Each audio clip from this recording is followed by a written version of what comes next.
On entend souvent les thèmes nation, pays, État, territoire.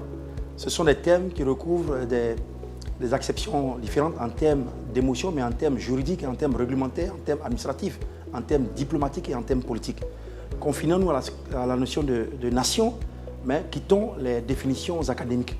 La nation, c'est le territoire dans lequel les populations se reconnaissent dans le même idéal, ont la même monnaie, ont les mêmes aspirations et ont pu intégrer leurs conflits internes dans le but de progresser ensemble vers le même objectif. C'est ça la notion de nation.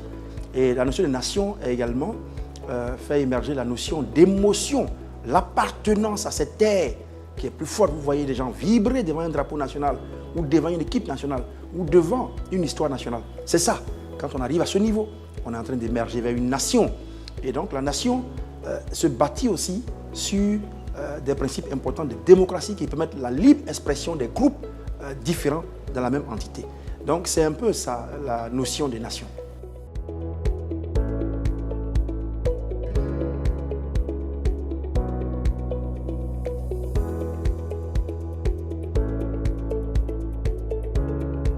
Les gens qui vivent dans la même nation doivent avoir des comportements qui sont régulés d'abord par la constitution de cette nation, ensuite par les lois et règlements, ensuite par les principes codes éthiques, ensuite par la culture et enfin par un certain nombre de faits d'histoire qui sédimentent la vie de ce peuple et qui lui permettent de marcher.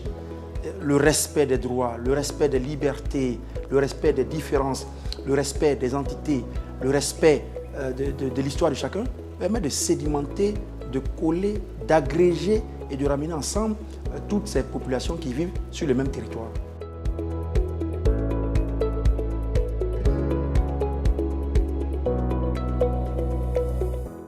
Dans une nation, comme dans un pays, comme dans un État, comme dans un territoire, c'est l'acception. La question des droits de l'homme permet réellement de commencer à bâtir une nation. Si mes droits sont respectés, mes droits, quand on parle de droits, il s'agit de liberté d'expression, mais également de liberté d'association, liberté de parti politique, liberté d'entreprendre des activités, liberté d'aller et de venir, liberté de foi, le type de foi en Dieu que vous avez, ou même de non-foi. Et donc, ce sont des libertés qui sont consacrées par toutes les constitutions de tous les États, qu'ils soient nations, États, pays, territoire ou quelconque, ou simplement communauté.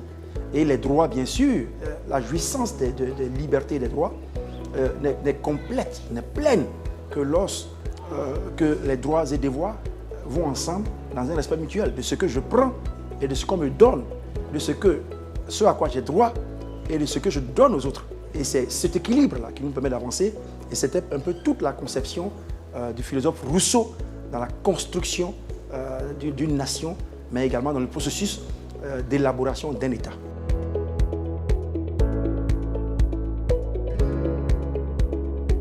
La nation est un processus. La Côte d'Ivoire est indépendante depuis 61 ans et c'est un processus de construction de la nation. Nous étions des peuples dont certains chevauchaient avec des territoires qui existent aujourd'hui et nous sommes en train de bâtir avec toutes les crises que nous avons connues, les guerres que nous avons connues, les déchirements que nous avons connus. Contrairement à ce qu'on peut penser, c'est même là le ciment qui permet au peuple d'avancer parce que nous partageons notre histoire et nous partageons une vision commune sur laquelle nous sommes en train de développer tous nos antagonismes d'aujourd'hui. Donc la nation ivoirienne est en train de se construira toujours. Parce qu'on peut passer également de nation à État à partir du moment où on ne partage plus les mêmes idéaux. Donc ce n'est pas un État achevé qui permet de dire on a une nation, c'est une construction permanente. Et la Côte d'Ivoire est dans cette construction avec des difficultés ici et là, mais avec également des espoirs parce qu'on a une jeunesse aujourd'hui qui parle souvent sans barrière. Donc la nation ivoirienne est en pleine construction.